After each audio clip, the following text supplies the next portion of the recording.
Hi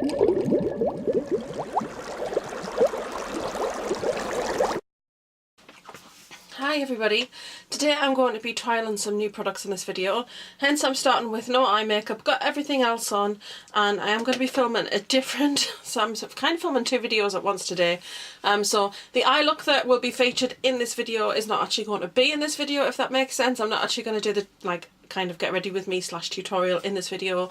I'm actually just going to review some products, and then if you like the eye look you can always check out an upcoming video. Which will be the Ravenclaw inspired makeup tutorial. So what I want to talk about today are 4 products that I've actually tried. I should say, I haven't tried all of them. And those are these here, and I got them from Superdrug. This brush has been on my wish list forever. It's an e.l.f. brush. I thought e.l.f. was supposed to be quite a reasonable high street sort of priced product, but I think it's really quite expensive. I've been wanting to try this brush forever. It was on the Superdrug site and I can't remember, I think it was about £13, and I thought it was quite pricey for what I would see as more of a drugstore brand, or I kind of see e.l.f. as what that's supposed to be, but I think e.l.f.'s really expensive. But I love the look of this brush and I've just always wanted to try it. So I saw it go down to £7 on Superdrug, so I thought, right, I'm going to snatch that up now because it's not going to go cheaper than £7 if I'm honest. And it's this little brush, cute little handle. It's actually got quite a nice sized bottom, so it does stand on your desk and everything. And it's slanted like this. And it's quite tapered really, it goes out to thicker at this end, and then on top, excuse that it does have foundation on that. I should have really filmed this bit before I did that, but then I would have had no makeup on. So I should have filmed some footage, but I do apologise. I will link the item in the information bar below so you can see it. But it's basically got it's the bristles, but they've got all these little little round nodules sort of cut into them. And yeah, pretty amazing. I've actually used that to apply my foundation today. Normally I put the foundation on the back of my hand, dip my brush into it and then put it on my face. Today I'm going to put a little bit of video footage up here actually. I do apologise that the light is quite bright. For some reason I couldn't get my normal lamp to work, so I could just have ordinary daylight, so I'm sorry about that, but that'll be playing up here. And basically what I did was, instead of kind of putting that on there and then dipping the brush in, I actually put little dobs of the foundation on my face and then worked it into my face. And then I did try just squirting a little bit of foundation straight onto the bristles. I think in the future I would just treat it the way I do with any other foundation brush. Put the foundation on the back of the hand, dip it in and then put it on, because why not? I just thought, well, maybe I'll try something different. But I think that's the way that I prefer. We all have different ways that we prefer to apply foundation, different methods, different little tools that we like to use. I have beauty blenders and sponges and I like them, but I just don't feel like I get quite enough coverage with them for a whole face.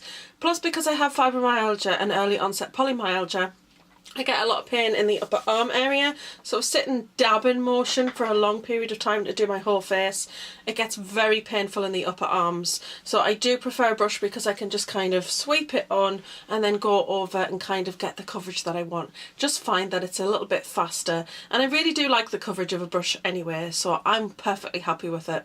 Sometimes for concealer and things I'll then use a beauty blender, or if my arms aren't feeling too bad then I will actually use a sponge myself. I do like sponges. The sponge that I do prefer, however, it's here in my little horror, it was horror block, a little egg cup there. The egg cups are amazing for holding your sponges. I've seen little contraptions selling for £6 or £7 at the cheapest and higher that you can put your little beauty blenders in and your sponges and put them on your desk. But to be honest, all you really need is an egg cup, and that's what this one is. And I do have a lovely other one. But yeah, I do love these, and I really like this horror block one because I just think that this kind of looks like it's the alien's head. I like things like that.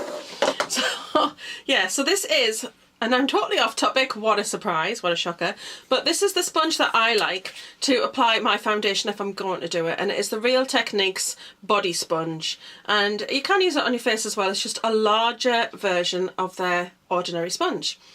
And it's great because it has more surface to it. I just find that my arms get less tired because I can actually cover my face a lot quicker with it, and it does the same job.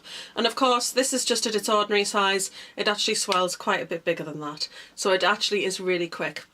So if you have any problems with pains in your arms or any kind of arthritis or any kind of muscular conditions, or you just find that using an ordinary sponge just takes forever, maybe try this one. I think they're about £7, but they're often in 3 for 2s on Superdrug, and it is the Real Techniques. I don't know if it's called the Face and Body Sponge or if it's just the Body Sponge, but it is the biggest one they do, and it is amazing. A lot of people use this one. I actually started using this when it first came out. I thought, I like the size of that. I think I'd rather do my whole face with that, because it's still got the point that you can get into smaller places with. So that's a recommendation from me, off topic. So anyway, that is the brush. I've put that little footage in there. I'm highly impressed with it on first use. I got a really nice coverage. The bit that I didn't film because I hadn't realised the camera had gone off at that point was that I did put some concealer on, and I did work it in with this as well, and that worked. But basically it's a brush. Brushes do really well to blend the concealer in anyway, but it was just quite nice that, again, quite a bit of surface space on this, and it's very, very soft. Feels lovely on the skin, which is another great thing. But those bubbles, they almost massage it into the skin, which is really great, because if it's flat, yes, it's going to work, but the bubbles almost encourage it to fill in all of the areas. So highly, highly impressed with that. I would definitely recommend that. That's just off first use. I will feedback in the future on that one. Now the other products I've got to try are these ones here. So first, this one is one that I hadn't realised had come out. I don't know how recent this is, but it's the Revolution Prime and Lock, and it's basically an eye base. So I was running quite low. I've run out my primer potion, all my little samples of that. I've just run out my New York one that I really love, the Absolute Primer. And then I think I've got a mini Zoeva one and a little one that I got, like a little sample one, that I'm working through, but I didn't have a lot. So I thought, right, well, I need a new eye primer anyway, so I'm going to give this a go, because I like the concealer. I think it's really good. And there's not a lot to say really about it. It's just comes with that large doe foot applicator, and yeah, that's the colour. Just a fleshy sort of colour. Doesn't really matter because it's an eye primer, and you're going to put your eyeshadow on top of it anyway, so really the colour of it is neither here nor there. So I'm going to try that today. And it does feel, when you put it on, has a bit of tackiness to it, which is really quite nice. Yes, okay. And then the next two products, I was quite excited about these. When I first saw them on the site, I hadn't even heard they were being released, but they were sold out. And then they came back into stock when I was looking and browsing and found the brush. And then I looked for eye primers and found the Revolution one. I thought, why not? And then when I did the Revolution eye primer, I actually found that these ones were back in stock, and these are the Revolution Cut Crease Canvases. So I got two of those. I got the lightest two shades. So the white one is Halo, and the lightest of the skin toned ones is Illustrate. Now I'll do a little sample of each of these for you as well. Comes with a tiny little brush. You wouldn't blend it too far, so I'm not going to blend it too far in this swatch. But it's just a really nice white base.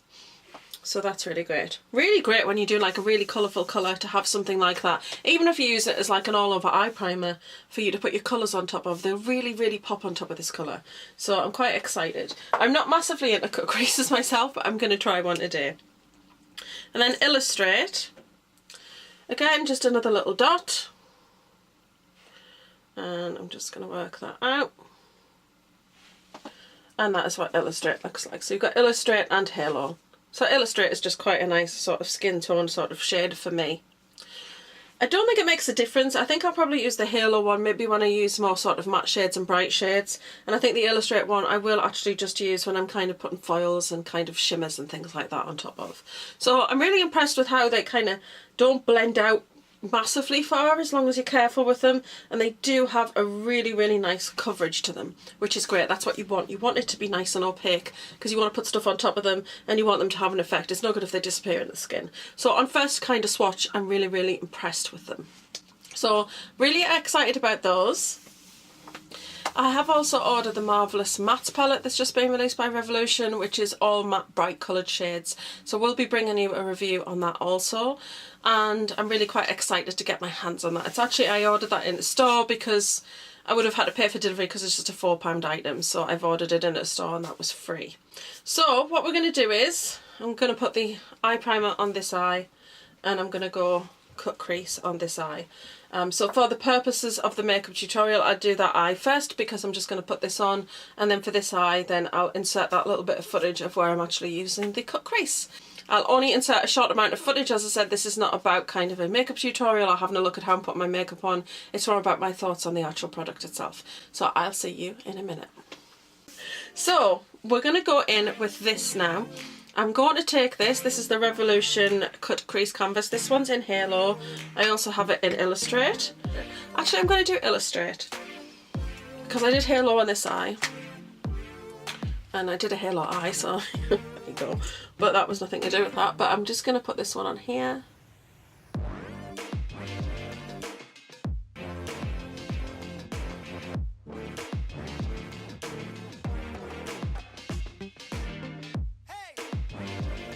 So that's what that looks like. I could probably, I'm just going to take a little bit off the brush with my finger rather than tap it on. So I don't want too much. And just blend that. Okay, there you go, quite nice. The next thing I'd probably do with that is just kind of give it a little bit of a dry. I don't want it to be too tacky when I put the next shadow on top. Not too much though, I do want something for it to adhere to. Taking another flat brush, I'm going to go into the cooler toned gold shade in this palette. And I'm just going to pat that onto the area that I've just applied the cut crease canvas to. And then what I would do at this stage is take my finger with that same shade and just press. And then we have to go into the crease with those same colours again, because this is all just kind of patience and blending.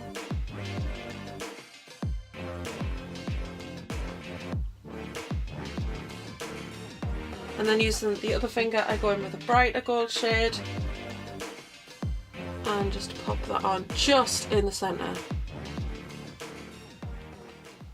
So there you go. Now I have on full makeup. I actually decided to use the primer on both eyes anyway because it's a primer. It's got nothing to do with the cut crease stuff. So I did use the primer. It went on really nice. The shadows applied really well on top of it, blended really well on top of it. So I'm going to keep an eye on how it lasts and I'll let you know, but I was really impressed with it. Straight away. It's a really good size. It's like really huge. Lots of product in there, so I'm really excited to have tried that out. Worked really well off, you know, first impressions. Really impressed, but I'll keep you updated about that. And then I did use these in this video. I actually used Halo on this eye, Illustrate on this eye. Not made any difference whether I used one or the other, in fairness, because I've used like a gold shade on top of it. But it actually worked really well, and you know that trick where you put it on and then you look up and it's supposed to mark the top area where you take it to? That was not working for me, and then I put my head down and looked up and it worked. So if you're sitting there going, yeah, that does not work because you don't have a lot of lid space and, you know, not a very deep set crease, then just put your head down and then look up. It worked for me. So just a little tip there. I know you're probably thinking, Lisa, shut up, we're not novices. I'm a novice, so I wanted to let you know that I found out something that worked for me there, because I was like, that just does not work for me, and then I looked down because I dropped something and I went, oh, that just did work for me. So there you go, you find something new out every day. But I did try these. I didn't use the applicator. The reason being, I do have a very dramatic sort of colourful look on. I didn't want to contaminate the brush with the shadows I have on, because these are like pressed pigments, and I thought, oh, I don't really want to get that on there and then get that in here.